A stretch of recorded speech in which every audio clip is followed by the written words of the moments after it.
The village of Xochitl clung to the mountainside like a stubborn vine, its adobe houses weathered by centuries of sun and wind. I came to Xochitl seeking solace, a place to escape the noise and chaos of the city.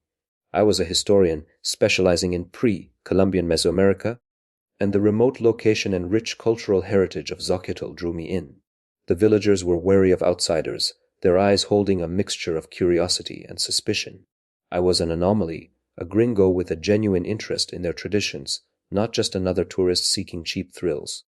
I rented a small house on the edge of the village, its walls thick and cool, its windows overlooking the valley below. I spent my days exploring the surrounding mountains, searching for ancient ruins and hidden artifacts. I learned the names and the local plants and animals, the stories of the gods and goddesses, the rituals that had been passed down through generations. One day an old woman named Elena approached me. She was the village curandera, a healer and spiritual guide.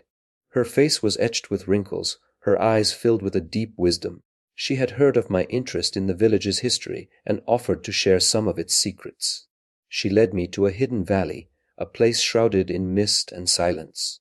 In the center of the valley was a clearing, and in the center of the clearing was a bone orchard. The trees were ancient and gnarled, their branches laden with human bones. Skulls grinned from the branches, femurs dangled like ornaments, ribs formed macabre wind chimes. It was a place of death, but also a place of power. Elena explained that the bone orchard was a sacred site, a place where the villagers honored their ancestors. The bones were not just relics of the past, but vessels of spiritual energy, conduits to the other world. She warned me to treat the bone orchard with respect, to never disturb the bones, to never speak ill of the ancestors.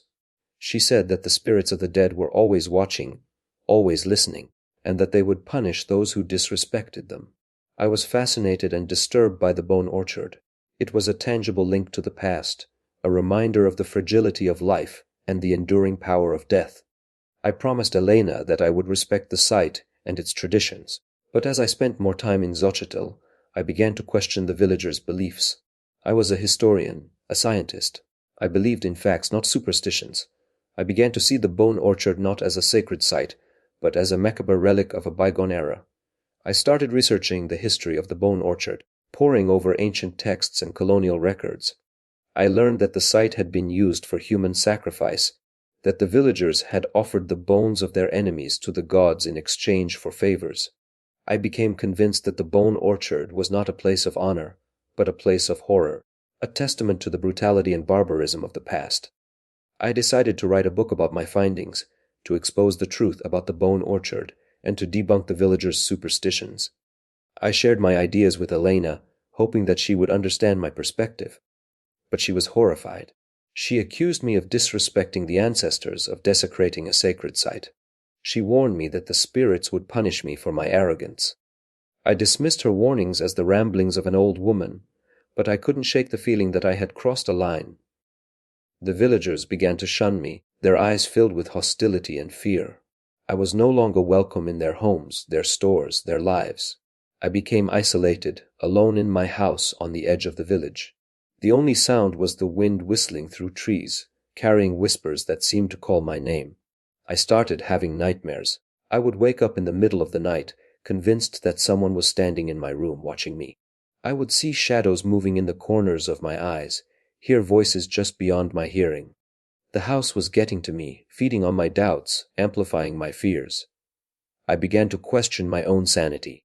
Was I really uncovering the truth, or was I just succumbing to the superstitions of the village? One night, I heard a knock on my door. I opened it to find Elena standing there, her face pale and drawn. She said that the spirits were angry, that they demanded a sacrifice. I laughed. "You can't be serious," I said. "This is the 21st century. We don't believe in human sacrifice anymore." Elena's eyes narrowed. "The spirits don't care about your century," she said. "They only care about respect, and you have shown them none." She handed me a knife. "The spirits have chosen you," she said. "You must offer yourself to them, or they will destroy the village." I stared at the knife, my hand trembling. I couldn't believe what was happening. Was this some kind of elaborate prank, a way for the villagers to scare me into leaving? Or was it something more sinister, a descent into madness and violence? I refused to take the knife. "I won't do it," I said. I won't participate in this barbaric ritual." Elena sighed. "Then I cannot protect you," she said. "The spirits will come for you and there will be no escape." She turned and walked away, disappearing into the darkness. I slammed the door shut, my heart pounding in my chest. I was alone, trapped in a village that had turned against me, haunted by the spirits of the dead. I tried to rationalize what was happening, to find a logical explanation for the villagers' behavior. But the more I thought about it, the more I realized that there was no logic to be found. This was a world of superstition and belief, a world where the dead were as real as the living. I barricaded the doors and windows, armed myself with a machete, and waited for the spirits to come. The night was long and terrifying. I heard strange noises outside, whispers in the wind, the rustling of leaves. As dawn approached, the noises grew louder, more insistent. I saw shadows moving outside the windows, grotesque shapes that seemed to writhe and twist in the darkness. Suddenly, the door burst open, and the villagers flooded into the house. They were dressed in ceremonial robes, their faces painted with skulls and bones. They carried torches and knives, their eyes filled with a fanatical gleam. Elena stood at the front, her hand raised in a gesture of command. "The spirits demand their sacrifice," she said. "Take him to the bone orchard." I fought back, swinging the machete, but I was outnumbered. The villagers overpowered me, tied my hands and feet, and dragged me out of the house. They carried me to the bone orchard, the place of death and power. The trees loomed over me, their branches laden with human bones. The air was thick with the stench of decay. They laid me on a stone altar, my body exposed to the cold morning air. Elena raised a knife above me, her eyes filled with a mixture of pity and determination. "I am sorry," she said, "but this is the only way to appease the spirits." She plunged the knife into my chest, and the world went black. I am now part of the bone orchard, my bones mingling with those of the ancestors. The villagers still honor the site, still offer sacrifices to the spirits. And sometimes, on a quiet night, you can hear my whispers in the wind, a warning to those who disrespect the dead.